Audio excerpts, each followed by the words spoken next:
Bagaimana cara mengatasi orang yang ingin sekali bergabung tapi kendalanya duit? Gampang ini mah. Sedangkan hutangnya banyak, gampang. Dan nggak ada yang dijual, gampang ini. Solusinya gimana? Perasaan hampir 90% yang join PTBS nggak punya duit semua ini. Iya, bahkan minus, Cap. Jujur ya, kami ini, teman-teman kebanyakan nih leader, itu gabung malah dalam keadaan menanggung hutang. Jadi mereka itu nggak punya duit sebenarnya, minus istilahnya. Berarti nggak punya duit. Tapi kok bisa join? Lo utang sekali lagi, tapi utangnya yang cerdas, masuk akal karena buat PTBS. Kan kalau utang yang kemarin kan utangnya nggak jelas arahnya kemana. Nah, jadi pebisnis itu harus berani mengambil sebuah tindakan. Kalau ada orang yang nggak berani, ya kita motivasi dulu, kita kasih pemahaman dulu, kita kasih contoh-contoh dulu, gitu. Jadi sebenarnya jujur teman-teman, orang yang join alasannya nggak join gara-gara nggak punya uang, bagi saya nggak masuk kategori. Orang join PTBS itu rata-rata nggak punya duit. Hanya beberapa aja yang punya. Contoh Pak Adan Haris, kebetulan beliau latar belakang pengusaha, masih ada saldo tabungan lah mungkin, dia punya duit gitu. Tapi banyak banget yang pengangguran nggak punya duit. Terus gimana Pak? Ya orang kalau punya keinginan dan udah yakin, itu selalu ada cara. Begini aja lah contohnya gini aja. Mohon izin ya Coach, misalnya Coach punya keluarga Coach. Coach nggak punya duit. Ya, Ada keluarga Coach yang sangat dicintai. Nggak tahu lah terdekat, saya nggak.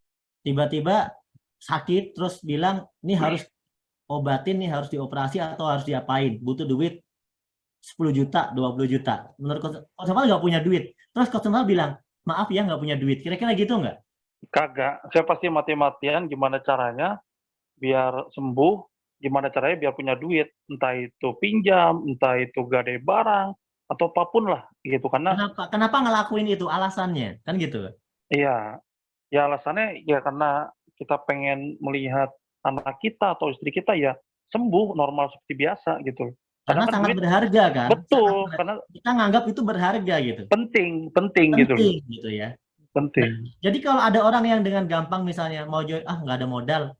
Berarti dia nggak nganggap masa depan dapat pajero rumah 1 miliar umur haji itu penting. Dia nganggap nggak Betul, penting. betul, Nah, Cap.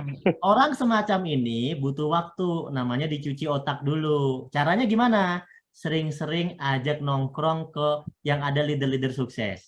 Sering-sering ajak sharing positif. Ngopi-ngopi tapi ngobrol-ngobrol sama teman-teman PTBS. Nanti kebawa suasana, gitu caranya. Dibawa-bawa aja dulu.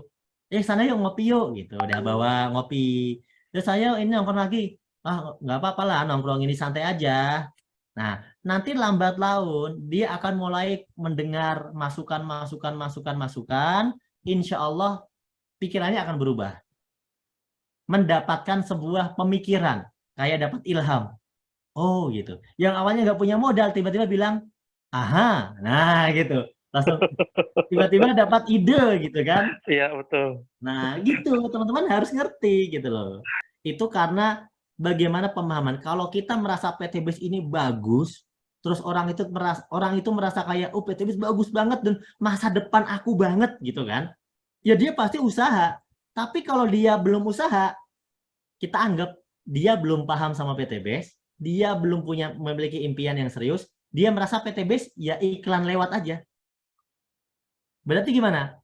Ya coba yakinin ulang lagi, berarti dia tuh belum paham gitu. Intinya gitu. Karena kalau orang yang paham bahwa kamu mau nggak tahun depan itu berubah hidup bisa punya Pajero.